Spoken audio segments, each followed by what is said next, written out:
siya ng mahaba.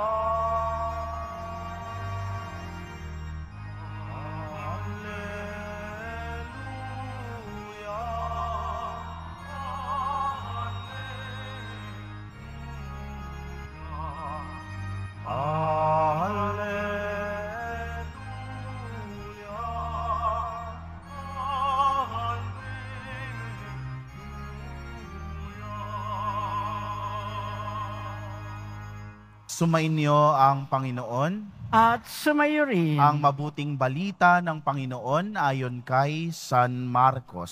Papuri sa iyo, Panginoon. Noong panahong iyon, nagsalita si Pedro kay Jesus.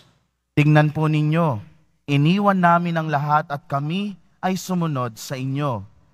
Sinabi ni Jesus, tandaan ninyo ito, ang sino mang mag-iwan ng bahay o mga kapatid, ina, ama, mga anak, mga lupa, dahil sa akin at sa mabuting balita, ay tatanggap ng makasandaang ibayo sa buhay na ito.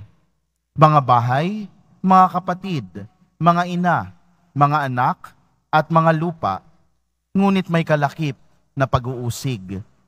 At sa kabilang buhay ay magkakaroon ng buhay na walang hanggan. Ngunit maraming nauuna na magiging huli at maraming nahuhuli na magiging una. Mga kapatid, ang mabuting balita ng ating kaligtasan.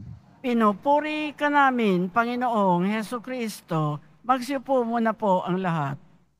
Isang pinagpalang gabi po sa ating lahat. Good evening. At sa mga kapwa po nating deboto, nakasama natin sa pagdiriwang ng ating banal na misa sa iba't ibang social media platforms ng Quiapo Church, ang pagpapala ng ating pong Jesus Nazareno ay sumainyo saan mang dako kayo ng Pilipinas o saang dako man kayo ng mundo. I'm sure lahat po tayo ay dumaan sa ganitong klase ng pagpapalaki ng ating kabataan. Naalala ko, yung tatay ko po, sasabihin sa amin, bunutan nyo ako ng puting buhok. Tapos, bawat puting buhok na mabubunot, may karampatang pabuya o premyo. Piso pa sa amin nun. Ewan ko po sa kabataan ngayon, magkano na ba ang singilan ngayon sa isang puting buhok? Huh? Si sister, natakot ako, ang daming puting buhok. Pero, hindi ba kadalasan, no, ito yung tinatawag nating reward system. Pag may nagawa tayong mabuti, no, meron tayong pabuya, premyo. At kung meron naman tayong nagawang masama, no, parusa. Tapos pagkahugasan na ng pinggan, naku, yung mga anak po, di ba, nagiging mga paniki. Ba't ako? Ba't ako? Ba't ako? No, nagiging paniki sila. Pero hindi ba, sasabihin mo pa, bibigyan mo ng kasunduan, o sige, pag ikaw naghugas ngayon, kada plato, 5 piso. No? Well, hindi po natin masisisi kasi tayo rin naman ay lumaki sa ganong pamamaraan in one way or the other. No? Kapag may nagawa tayong mabuti, meron tayong pabuya. Pag meron tayong nagawang masama, meron tayong parusa. Di ba? No? Hindi natin din masisi bakit ang mga kabataan ay ganon ngayon. Pero, no, isang panawagan ay ang malampasan natin yung ganong pamamaraan ng paggawa ng mabuti at pagpili ng kung ano ang tama. Hindi lang tayo gagawa ng mabuti kasi meron tayong mapapala. Hindi lamang tayo gagawa ng tama kasi meron tayong premyo at makikilala tayo. Hindi lang tayo iiwas sa masama para hindi tayo maparusahan. Bakit natin pinag-uusapan ito ngayong gabing ito? Narito na naman si Pedro sa ating ebanghelyo. Kausap si Jesus. Anong sabi niya? O Lord, baka naman iniwan namin yung mga pamilya, magulang, anak namin at mga trabaho namin para sumunod sa iyo. Parang ang tunog ng pananalita ni Pedro, no? Lord, dapat meron tayong something dyan. No? Baka naman. No? Minsan parang tayo si Pedro. kahit sa buhay pananampalataya natin, lalo tayong mga deboto. Minsan, makikipag-deal pa tayo sa ating Pong Jesus Nazareno. O Lord, magsisimba ako sa Quiapo every Tuesday. Sana naman ibigay mo yung idinadasal ko.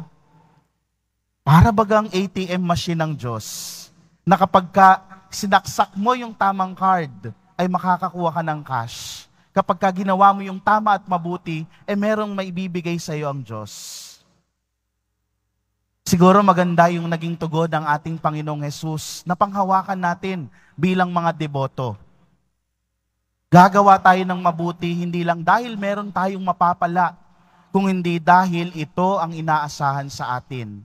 Yung pabuya, susunod yan. No?